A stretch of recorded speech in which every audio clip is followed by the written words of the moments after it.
Ce pavé de mémoire est assez symbolique parce qu'il clôture, première chose c'est qu'il clôture 3 jours de pose de pavé partout en province de Hainaut, et nous terminons de manière à nouveau très symbolique par ce pavé en l'honneur donc de Monsieur Louis de Rasse, le papa de Monsieur Guy de Rasse. À l'endroit où nous sommes, là où est posé le pavé, c'est ici que le père de Louis, le grand-père de Guy donc, attendait chaque jour le retour d'un fils qui n'est jamais rentré. C'est très émotionnant. Et ça me fait un grand plaisir de voir que tant de jeunes étaient ici pour entourer cette manifestation, qui a pour moi une très grande importance. Ma fille qui elle s'est toujours intéressée à l'histoire, et elle s'est toujours intéressée quand elle était dans le secondaire en histoire à ce que mon papa avait fait pendant la guerre. Je voudrais que les jeunes continuent, et je crois qu'avec tout ce que fait le WHI, la province du Hainaut et la CNPPA, je pense que nous sommes bien partis pour que ce devoir de mémoire persiste encore très très longtemps.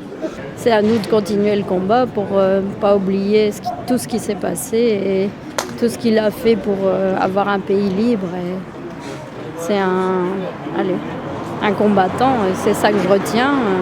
Je vais le transmettre à mon enfant, à mon fils, c'est certain.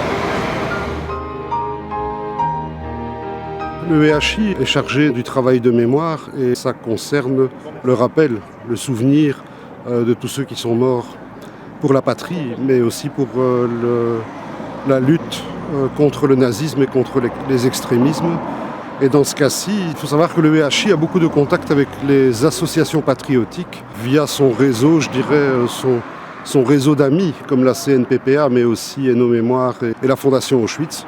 Les 4 institutions, associations se sont unies pour poser des pavés de mémoire à l'échelle de tout le territoire. Et c'est pas moins d'une 40aine de pavés de mémoire qui ont été posés ici, dans le Hainaut, dont le dernier pour M. Guy de Rasse, vice-président de la CNPPA. Le EHI participe évidemment à cet effort collectif de travail de mémoire générale et apporte largement sa pierre en soutenant l'enseignement tant en Wallonie qu'en Flandre que dans la région germanophone, et aussi par des tas d'actes symboliques comme la pose de pavés de mémoire peuvent l'être, parce que quel que soit l'endroit où on se promène, il y a eu, j'ai entendu, 80 000 pavés de mémoire qui ont déjà été posés quelque part, un peu partout en Europe. J'étais récemment à Rome et puis j'ai vu des pavés de mémoire et je vois des gens comme ça qui s'arrêtent et qui s'interrogent sur la chose.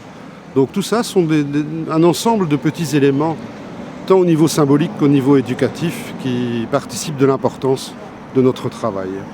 Les résistants pour lesquels nous déposons des pavés de mémoire nous sont apparus comme des exemples de courage et de détermination. La plupart d'entre eux, pourtant, restent méconnus. Nous sommes dès lors très heureux de pouvoir, un tant soit peu, dans le cadre de notre projet, les sortir de l'anonymat. Il faut se rappeler que ces héros, fusillés ou déportés par l'occupant pour leur avoir résisté, n'ont pas hésité à risquer leur vie pour nous, les générations d'après-guerre, pour que nous puissions vivre libres.